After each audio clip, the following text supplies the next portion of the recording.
What do you see in your mind when I say the word Christmas?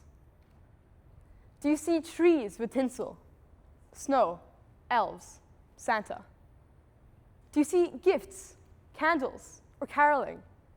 Or do you hear the familiar chime of Silent Night playing in a warm shopping mall? I'll tell you what I saw last Christmas.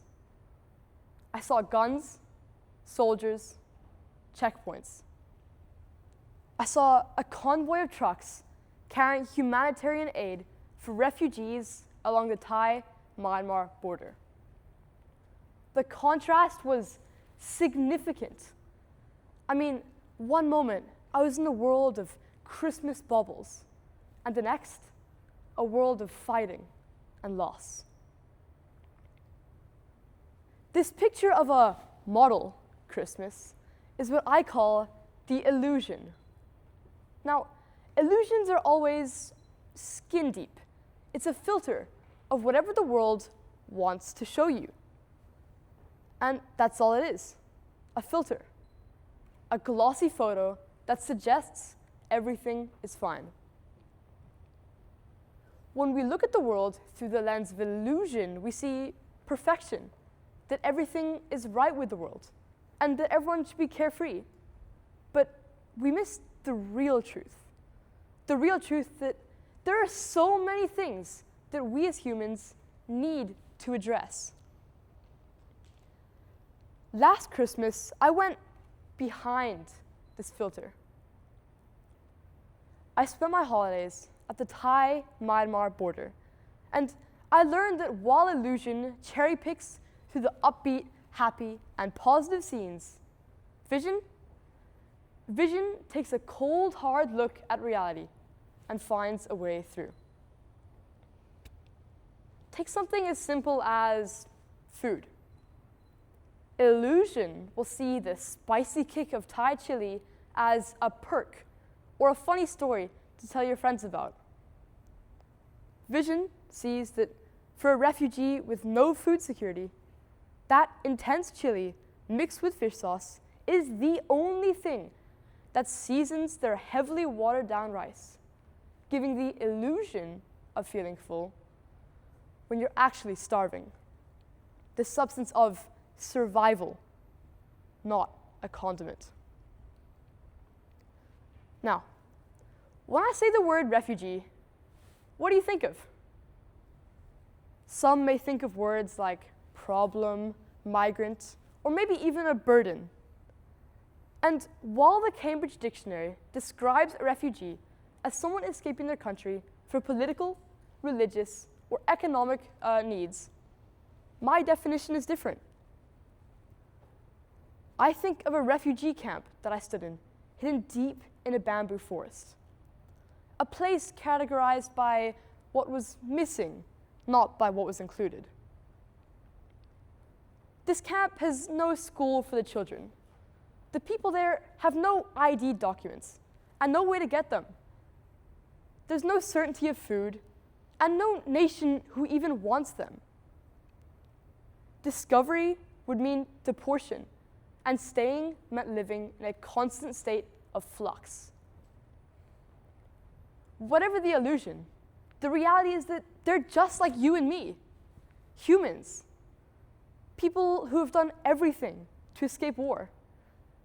People like Ki Ra and Young Tsun, two young men I saw at a small refugee school on my trip.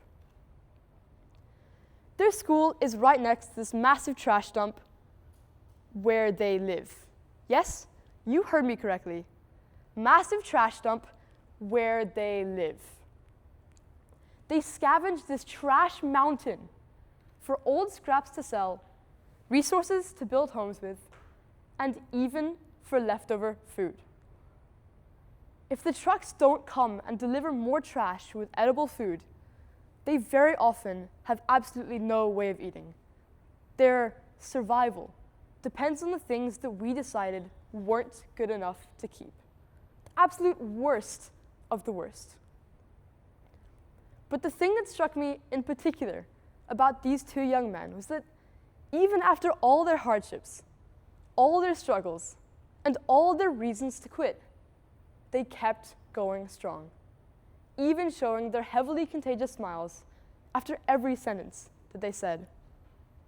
And their examples were so impactful that I could even overlook the fact that they were both Real Madrid fans.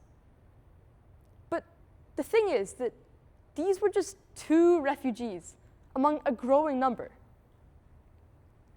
Let's do a little thought exercise.